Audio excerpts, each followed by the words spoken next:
Bangalore is very likely the strongest single character in Apex Legends at launch. She's got some of the best offensive, defensive, speed, and tactical abilities you could ever ask for, all with a favorable hitbox size to boot. Let's learn the basics of how best to use her, and how to be as effective as possible with her.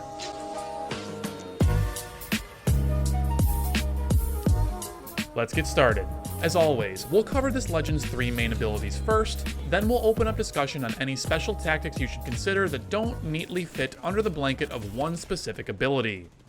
Bangalore's passive ability, Double Time, causes her to significantly increase her walking and running speeds for a short time after being shot at. Note that you don't have to be hit, the bullets simply need to pass near you. This passive has a cooldown that I unfortunately cannot consistently measure since there is neither private match nor a multiple player training mode, so I have to make a ballpark guesstimate here, and I'm going to put it at about 3 to 5 seconds or so between possible activations of this ability. Her sprinting speed reaches pretty ridiculous levels, very slightly surpassing Bloodhound during their ultimate. The real draw here though is that your AD strafing speed, or your left-right strafing, is insanity. While character speed in this game is significantly lower than a game like Quake, which I only bring up because it uses the same measurement system for movement speed. Anyways, if we speak in relative terms, Bangalore is super fast compared to the rest of the cast in Apex Legends.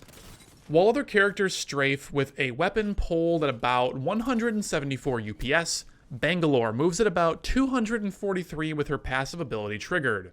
That's roughly a 40% increase in speed, and boy is it palpable. Bangalore legitimately becomes tough to hit during this time, so much so that you really don't want to fight her up close while this ability is active. Lately, my strategy when pushing a Bangalore has been to try shooting around her while she's in cover, get the ability to trigger, and then immediately just back right off again. I want to put that passive on cooldown, so when I re-push her and I'm ready to actually fight, she is the same speed as me, and I have a much fairer fight on my hands. I don't claim to be a good or even great aimer in this game, so giving myself any little advantage, or rather removing any possible disadvantage for me in fights, is something I always look to do. Beyond this, there's not really any strategy to this ability. It happens when it happens, and it's up to you to react quickly and make the most of it. Bangalore is, in very short bursts, the fastest Legend in the game. Make sure you're confident in your basic movement and sliding mechanics, ready to abuse downward slopes with your slides, and even practice air strafing to get the max out of your movement with this character. By the way, Pathfinder mains, I can already see your comments in my brain as I say this. I get it. I know Pathfinder is faster, but let's just talk about ground speed and running speed, and we'll ignore the grapple. Bangalore's pretty good when you make that little consideration, and that's all we're talking about here, okay? Okay. Next up, let's talk Bangalore's tactical ability, Smoke Launcher. This ability is amazing, for the simple reason that you can perform it just about any time you want, and it doesn't interrupt any action that you're performing. If you're in the middle of shooting, aiming, reloading, healing, doesn't matter. You can still pop smoke on command without breaking your other first-person animations. As a rule of thumb, like I just said, this applies to everything you do while you're in first-person perspective. If you go third-person, for example, reviving a teammate, executing an enemy, or flying through the air from a dropship or balloon, your smoke launcher is disabled. So as long as you're in first-person, use smoke whenever, however you want. And it's totally doable. You've got 2 charges of this ability, with a recharge time of 30 seconds per grenade. The smoke spreads really quickly once your grenade detonates, and does a fantastic job at obscuring vision unless you're right up inside that smoke with Bangalore. When your smoke grenade detonates, it'll actually deal 10 damage in a pretty big area of effect to any enemies that are near it. This means that you basically have a side grade of Bloodhound's Eye of the Allfather wall tracking ability, except yours has 2 charges and deals damage. It's pretty good. On top of this, you can of course see through the smoke with your threat optics, which you should always be chasing out regardless of whether or not you're Bangalore or Bloodhound. But really this pairs perfectly with this whole composition and with the 3 best weapons in the game right now, Wingman, Peacekeeper, and R99. Carbine is also really, really good, and it's also up there, but it can't have this optic, so it's unfortunately not on the list. Let's just put all these abilities together for a second. Two high-speed legends in both Bangalore and Bloodhound, who can see through smoke, one with their ultimate, the other just with the abundance of threat optics in this game. They can both abuse short-range weapons better than anyone else in the game because of their speed increases over any other legend. Just combine these things together along with the cover and the inaccuracy of enemies provided by smoke just being put down. This is a disaster. This is a train wreck waiting to happen for any team trying to fight against you in mid and late game once you are fully kitted. For some alternate tactics, you can shoot smoke at your feet to give yourself cover while you see out with threat optics. You can shoot smoke directly at your enemies to hurt them and remove their ability to see you and shoot back.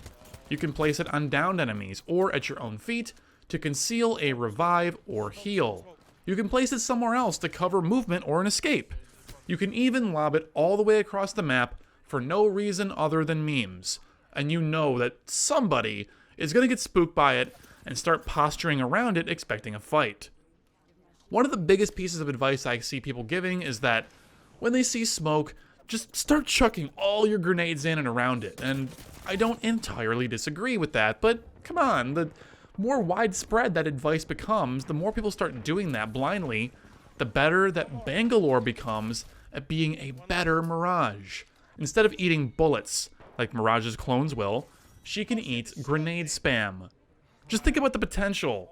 Personally, I haven't baited anyone in this way myself, but I have a friend who plays a lot of Bangalore, and they have specifically asked me to include this in the guide because they feel it's really strong.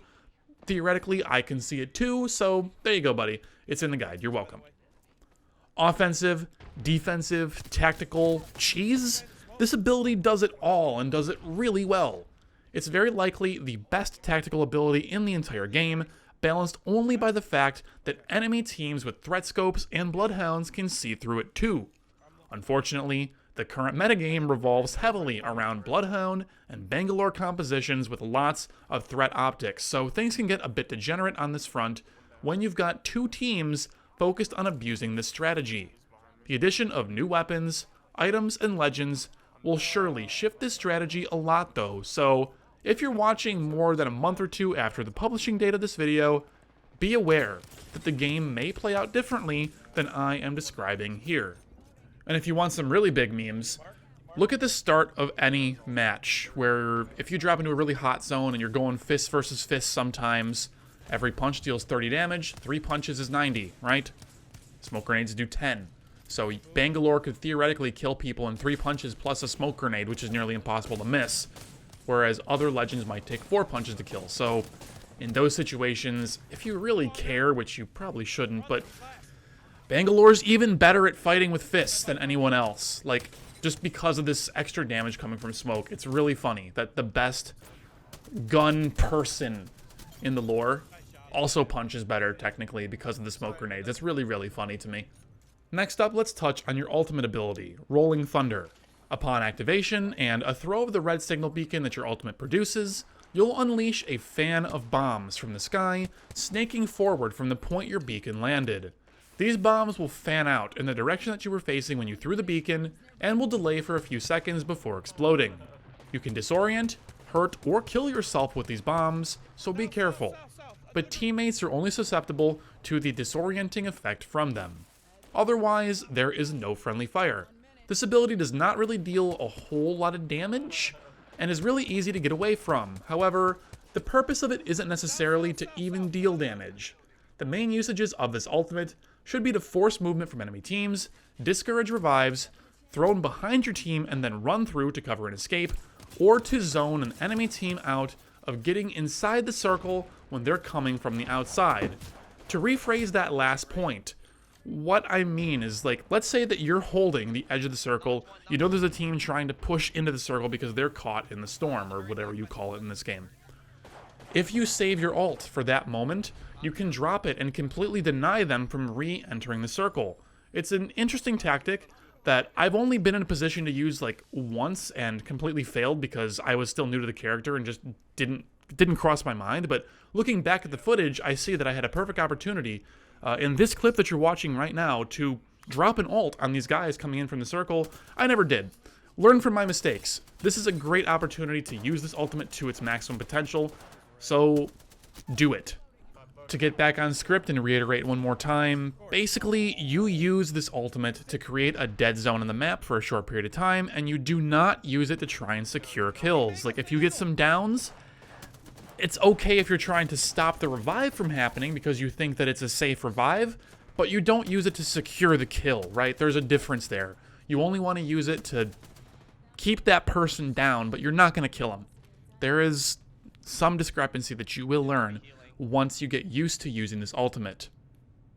The threat of damage is really what you're going for. You're not going for the actual damage, you're just going for the threat of it, and the threat of the disorienting effect, the threat of the shell shock. That is a bigger portion than the damage, I feel.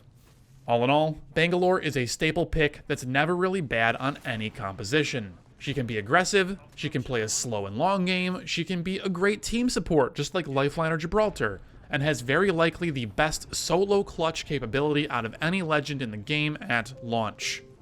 She's great at initiating fights, and she's nearly unmatched in disengaging them if things aren't in your favor.